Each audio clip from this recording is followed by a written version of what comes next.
Joy shared, I am a champion for healthy relationships. And so most of us haven't been taught how to be in a healthy relationship. So it is definitely my pleasure to talk to you today specifically about defining commitment. So defining commitment is especially important for us to talk about today because we're coming into wedding season. Just as a therapist, I usually get a lot of questions about situationships. And so most of you guys know what that means, but when you're dating, there's usually sometimes ambiguity or confusion or even some anxiety about, should I be moving into a committed relationship with this person? Has this person committed to me already? What things do I need to know before I said, this is whom I want to commit myself? Other questions I get around committing: is this someone I should be serious about? I'm feeling confused about how fast or how slow this relationship is moving, and understanding if this person really, really, really understands what I need from them as far as a commitment. So again, you guys can call in with your questions. One of the first things I wanted to talk about is a relationship versus a situationship. And so we have three main components that we look at when we start to date someone or court someone. And so we have love, we have intimacy, which we'll go into a little bit deeper in just a few minutes, and then friendship. And so if you have physical intimacy with someone and you feel like you have a friendship with them as well, then we're getting into the situationship zone. And so some examples of people feeling as though they're in a situationship is quote unquote Netflix and chill. Feeling like the most of the time that you spend with this person is in conjunction with, or it's understood that you guys are going to have sex. And so situationships is not to be confused with the fact that we're not in a committed relationship together, even though, as we all know, that when we're having physical intimacy with someone, it's quite easy for emotions to get involved as well. So another very complicated topic to talk about in relationship to commitment is when you have a friendship with someone and you also love them. And that's where we sometimes see our Facebook statuses as it's complicated. However, more of what we'll be talking about today is the combination of all three. When we have physical intimacy, friendship, and love between two people, then that's what we would consider a couple. However, how do we go from situationship, dating, or courting to actually being in a committed relationship?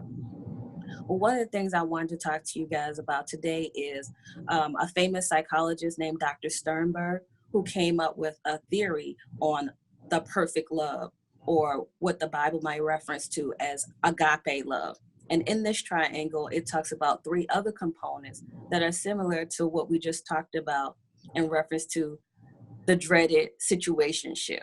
So according to Dr. Sternberg, the triangle love theory includes commitment, intimacy, as well as companionship. And so when we talk about companionship, that goes back to the friendship. Is this somebody that I feel good about talking to? Do I get excited when I hear from them? Do they seem excited when they hear from me? Do we enjoy spending time with each other? Then there's intimacy. Intimacy is another very important concept that we need to think about in reference to the questions I mentioned earlier. Is this someone I want to be serious about? Is this person serious about me? And so most of the time when I mention intimacy, people think about sex. And so sex is a form of intimacy. That's a physical closeness. However, when thinking about committing to someone or someone committing to you, one very important concept of intimacy is emotional closeness. Am I in a space or a place where I'm willing to be emotionally vulnerable with this person? Tell them things that I only tell either a select few people, or tell them something that I really don't want anybody to know. Another very, very important concept when considering if you want to be in a relationship with someone, or even take it further into marriage, is commitment, which is a huge part of what we're going to be talking about today. Commitment is not just faithfulness. I want to repeat that. Commitment is not just saying, I'm not going to sleep with someone else. Because even in our situationships or complicated situations, sometimes we've already committed our body to someone. Faithfulness is only one part of commitment. When we talk about defining commitment means that you commit to something, whether it's a person, a job, or a situation, with your heart, with your actions, and with your mind. So defining commitment has to do with, are you going to do what you said you're going to do for this person?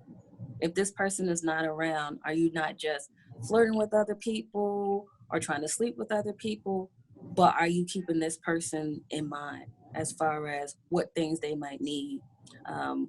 Are you being honorable to this commitment that you made, this agreement that you made?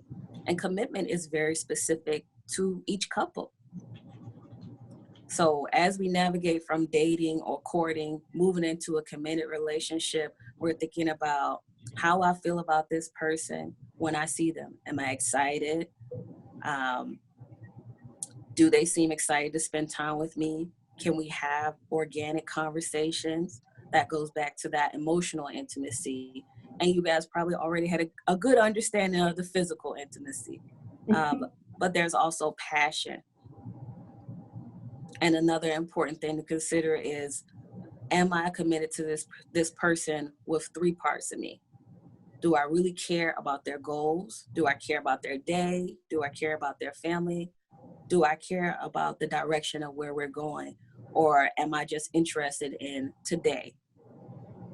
So as we continue to talk about this concept of commitment, there are actually 3 phases of courtship. And I know in 2019, sometimes people don't feel like they're being courted. And again, don't forget, you can send in your questions via the Zoom link, or you can also call in. So with courtship, we also know that as dating. But in 2019, dating can go very quickly or very slowly, because we have things like Tinder and Plenty of Fish and friends trying to hook friends up.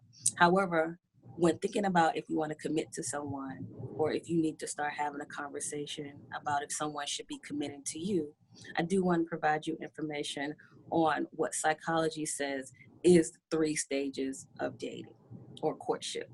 So the first stage is attraction. So usually we have some type of attraction to the person, whether that's physically or mentally.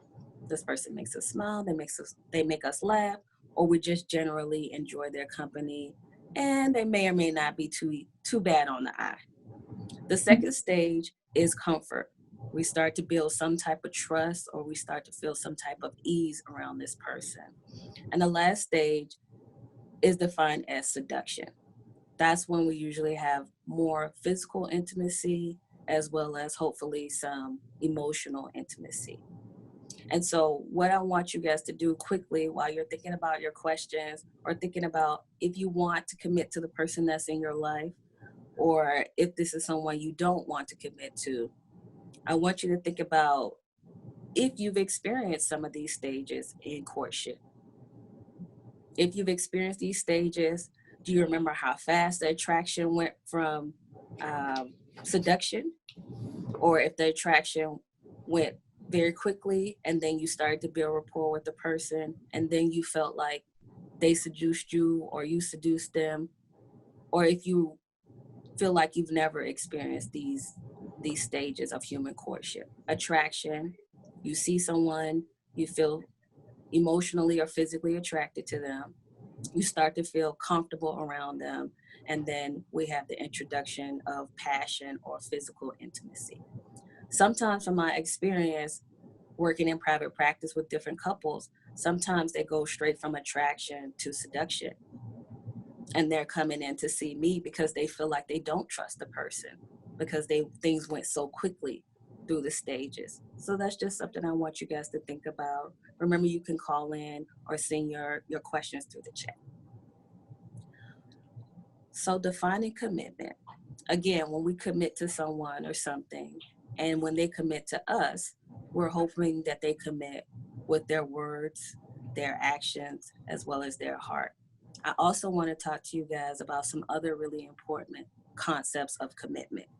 So, commitment and our whole talk and our whole time together is about promoting healthy relationships. So just because you've committed to someone or you're interested in committing to someone and vice versa doesn't necessarily mean it's healthy. So I want to give you guys some tips on some components of healthy relationships, people or things that you need to know before you commit to someone. So we talked earlier about emotional intimacy. And so emotional intimacy requires a level of vulnerability. If you're wanting to commit to someone or you want them to commit to you, it's important that you think about, is this person vulnerable with me? Are they honest about what they've been through in their past? Are they honest about what they're actually looking for right now? Are you willing to be vulnerable with the person that you're dating or that's courting you right now? Vulnerability is really important because vulnerability leads to trust. And so it would be a whole nother talk if I started defining the different levels of trust, because there are different levels of infidelity, I'm sure you guys know, whether it's emotional cheating or physical cheating. But trust is extremely important when you're considering, is this someone I want to commit to? And again, the same way commitment isn't just about fidelity, is this person sleeping with someone else or not? Uh, Commitment and trust also has to do with, do I trust this person to do what they say they're going to do? Do they follow through on their commitments to me? Do I follow through on my commitments to them?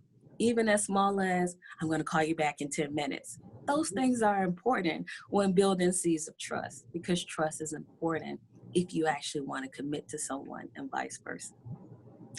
So, with the example of, I'll call you back in 10 minutes.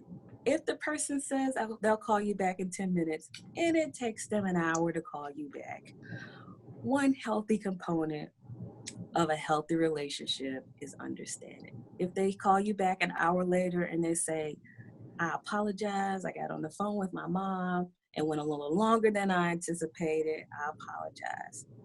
It's really important that if you're dating or courting someone, or even trying to make that transition from a situationship to a committed relationship, that you both have some respect and understanding of each other's situation. I'll call you back in 10 minutes, but this person is at work. Have an understanding that 10 minutes may not be realistic if they're at work. 10 minutes may not be realistic if they're trying to call you on their drive home. And we know how Atlanta traffic is. We know that. Right around the lines of understanding is empathy. And so it's one thing to be sympathetic of someone. You feel bad for them. You feel bad that they got in trouble at work. It's something different to be empathetic about your partner or your future partner situation. That's where you really can put yourself in their shoes and say, wow, that would really hurt me if I got written up for something I didn't do. So, along with understanding, it's important, if we want a healthy, committed relationship, that we also try to have empathy for our partner situation. Respect. Respect is huge. I share with you guys that I work in private practice and I work with a lot of couples. The unique thing about respect is I cannot define respect for you. That's something you have to do individually, definitely before you try to commit to someone. You have to figure out what things you respect and how you would like someone to respect you. So, really cheesy example, pet names. Do you have limits on pet names? Do you feel uncomfortable when someone refers to you in public as as their lady, and you feel like that's ownership?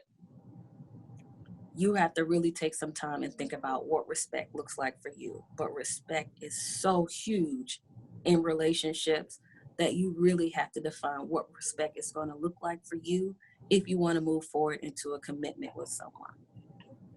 Moving forward with healthy components of a relationship, acceptance. So We know that our partner, our significant other, the person we may be considering committing to is not going to be perfect. Only we are going to come in being perfect. No, I'm just joking. So nobody is perfect, right? Even though most of us strive to be perfect. Part of a component of a healthy relationship is accepting that your partner is going to make mistakes. They may let you down. They might not be on time for that really important dinner that you took forever to get just right. So accepting that your partner might not be timely, accepting that your partner might not know exactly how to speak your love language in the beginning. Acceptance is a huge part of healthy relationships. Honesty and communication go hand in hand. As I shared with you guys, I've worked with a lot of couples, and whether couples have been together for 30 seconds or 30 years, communication is always where I start because communication is key. And whether we say something or not, we're always communicating, whether it's with our eyes, our voice tone, and our body language. So, healthy relationships, if we're looking at committing to someone, it's really important that we feel comfortable communicating things with them. And even more importantly, that we have the time and the space to think about what things we should not say. So, just because it's on your mind does not mean you have to say it all the time. That's really important to think about. Compatibility. This is a tricky part. This is the part that almost breaks my heart. Love is not enough to sustain a happy, healthy relationship. I love shoes. I love shoes, but I can't be in a committed relationship with shoes. You can love somebody until you're blue in the face, but if you don't have most of these components of a healthy relationship, then it's not going to work. And again, I always start with communication because we can assume a lot of things, but if we don't talk to our significant other or the person we're considering committing to, we might be committing to something that we really don't want any parts of. It's really important. And that goes to the other component of a healthy relationship, compatibility. You can love someone and not be compatible. An example of that is I have maybe a couple or someone who's interested in committing, and one person has aspirations of having a high travel lifestyle with no children. If the other person that's interested in committing has no aspiration of traveling, doesn't even want to think about getting a passport or being in a plane ever, then those two people may not be compatible. And even love may not be enough to make this commitment worth entering in. So when we talk about compatibility, it's really important above all the things I'm saying today for you to know who you are and the things that you want, what you bring to the table, because those things are going to help you decide if you're actually compatible with this person and if they're worth your time committing to. Last but not least is consideration. And I know, I'm sorry for my ladies, I think it's mostly ladies on the line today. I know that we have been nurtured and socialized since we were little girls to consider other people's feelings, to grab a napkin if we notice somebody looks like they're about to sneeze, to hold the door for people. As women, we consider people's feelings a lot. And when we're moving into commitment, or when we commit to a significant other, sometimes we have a tendency to believe that them reading our mind is actually consideration.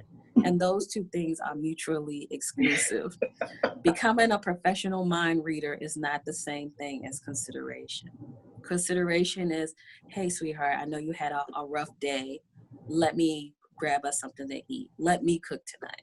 That's consideration. However, swinging back to my favorite thing to talk about, communication, it is a-okay for you to come home and say, you know what, I'm tired. Can you figure out dinner tonight? That is okay. Consideration and mind reading are not the same thing. They are two separate entities. So those are a few healthy components of a good relationship. I hope those things are helpful with you considering if you want to commit to somebody or not.